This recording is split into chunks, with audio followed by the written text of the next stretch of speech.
Hogwarts Legacy patch notes have just been released, and now a new update has come out. And this is big. It looks like we got a lot of PC performance stuff and a ton of other issues that are being fixed, so I'm going to try to go over as much as I can. What's up, world? It's your back in the video. And today we're checking out all things Hogwarts Legacy, and today we're checking out the patch notes for Hogwarts Legacy, because there is a new patch finally that has come out only 7 days later.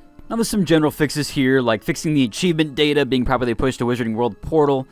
There was some issues with it being linked. I'm assuming with the wand stuff when you were linking your things together, there was some issues there. There's a bunch of crash fixes in here, like NPC scheduling and other things of that nature. Fixing certain locations would also crash your game, so it looks like we have a few fixes on that note too. So maybe hopefully we can get some people back into the game that have been dealing with a ton of crashes. I know a lot of people have been having issues trying to start their game and it's just been crashing over and over again. Seems like that's the most of the general fixes for this area, is just for crashes and some flickering issues. Now there's a bunch of errors here from restarting from last save after the initial conversation. There's a ton of errors, HL412, HL494. The numbers don't matter, but essentially if you experienced any of these errors, then you should be good to go after this update and no longer experience that. There's a bunch of stuff with when you saved around not being able to talk to a vendor and things of that nature, so hopefully that's fixed as well for your save files. Seems like there's performance and stability updates, and so thankfully, hopefully this is a lot for PC, but they improved the performance on fidelity mode, which is not something I use. Fixed a rare crash. They fixed an issue with the wind distortion. They fixed a rare occurrence with the material swapping. Fixed a rare crash with map assets. Fixed a rare crash occurring in-game world events. Fixed a memory leak with global lighting system. Hopefully that was one of the main problems with the frame rate and stuff like that. Seems like there's a bunch of crash fixes here, including cutscene cinematics, stability issues with skipping cutscenes. They corrected the VFX presentation of robe transformation. I did notice a lot of robe issues, but a lot of games have robe issues. Even Destiny have robe issues. It's so hard to get the physics of the robes right, so I assume that it has nothing to do with the actual robe, but just they said the VFX presentation of certain robes probably. Now they do have another notable performance and stability here, improved crash collection to help chase rare crashes. And it looks like below here they also have a specific PC Steam and PC Epic Games section, so I'm assuming that those patches above were applied to the PC stuff, and then this PC stuff is specific to PC. And so they said there's some cinematic issues they fixed. I really hope they fixed that intro cinematic. That was really rough. I had around 6 FPS, just like that German guy in that one video. It was really bad frame rate. They fixed an audio issue and not properly playing, and they also have a bunch of controller fixes down here as well. It seems like we have specific to controllers. The Switch Pro controller got an update to HL346. Now for upscalers, they actually did change out, and it looks like maybe updated the DLSS version to the frame generation.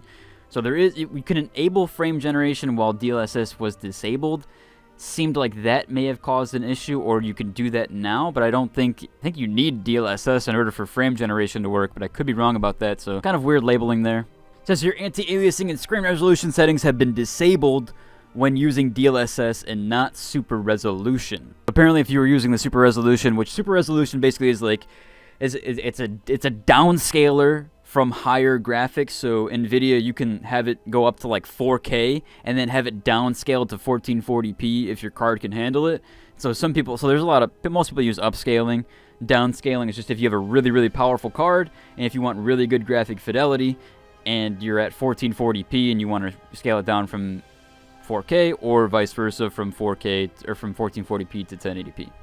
We also have some ray tracing fixes. Ray tracing has been, honestly, the ray tracing to me in the game looks no different than the regular settings. It's actually one of the first games I've ever experienced that, so hoping they do fix that. But they said they fixed an issue with the RTAO, looking worse than SSAO. Well, there it is, so hopefully it's not as bad. They adjusted the default setting to medium quality, performance and stability around that as well. Now also it looks like they did some shader compilation and shader optimization stuff. So I know that every time you launch the game you have to optimize, and some people were saying that was fake. There's a PC mod to get rid of the shader, the prepare shader thing. It's really only supposed to happen the first time you launch a game. If you notice with Modern Warfare, when it gets a new update, you have to do your shader stuff. So I don't know if it actually is doing it every time or if it's actually fake. There was some things to note that there was 10 gigs added to your C drive when you're on PC. That was one of the things that was happening. Someone told me about that. They're like, I don't know, I'm not running out of space because it's going to my C drive, even though I have it on the game on a different drive. How do I change where the shaders go to? So there was some stuff with that. Hopefully they figured that out as well. But it does seem like the shaders got a performance enhancement and some functionality stuff that was added to it as well. It fixed the crash with text-to-speech usability, which, yeah, that's probably a major issue for someone that really needs that feature. They don't want their game to crash. There was another issue here with world assets abruptly being stretched, which revolves the following error, HL304 and HL265. Now, there's a weird patch note here. It just says straight up, resolved an issue with NVIDIA GPUs having lower frame rate compared to AMD. Like, they just straight up say it. I really wonder if performance was held back on purpose, because sometimes consoles do that. Microsoft actually has done that before, where they've paid for AMD optimizations first, so that their competitor is better than it is on the PC version. That has been noted several times with a lot of game releases. Now, there is a note here for DX12. It does say, please note that the non-DX12 version, or please note DX12 is required to run Hogwarts Legacy, so you can't run DX11 or a non-DX version. They said this will cause stability issues and worse player game experience, but it is noted that if you can't run on DX12, or it's not noted, but I will say I'll add a note here that if you can't run on DX12, you're probably going to try to run on DX11. So doing a workaround, I mean, they suggest you not to, but you're on PC. And if you got to do the workaround and it works for you, just go ahead and do it. I'm not sure why they would add that here. I think most people know that if a game is run off DX12, it's probably not going to work well on DX11, but if they have issues with DX12, they might as well try anything and everything to get the game to work properly. But it's a pretty decent lengthy patch notes here. That does about cover it for the majority of the patch notes. Some notable stuff is memory leak here with the global lighting system. I wonder if that was a lot of our cause for frame rate issues. And again, they just straight up say resolved an issue with NVIDIA GPUs having lower frame rates. So that could be something there, lower frame rate compared to AMD.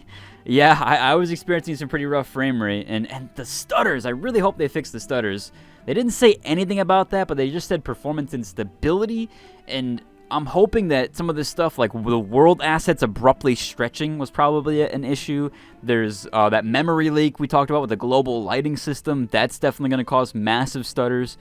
It doesn't say anything about CPU performance, though, and that seems like where I'm getting the most problems is I notice that my frame rate drops, also does my CPU percentage, or therefore my CPU percentage drops, and then the frame rate tanks, and I've never had that in any game. I just got a brand new 5600X a little while ago. Yeah, it's not the new 7000 series, but my motherboard can't handle the 7000 series, so I just bought a 5600, and it's been great ever since I've had this CPU, and so I don't know what is going on with Hogwarts Legacy and just having this problem of tanking the CPU percentage, and then the frame rate comes down coincidentally with that. But I can't wait to check out this patch and kind of inform you guys on how it's running for me, and I want to know how it's running for you guys. If you've downloaded it already, I'm in the middle of downloading it. But if you enjoyed today's video, I'd like a like and subscribe, and until the next one, deuces.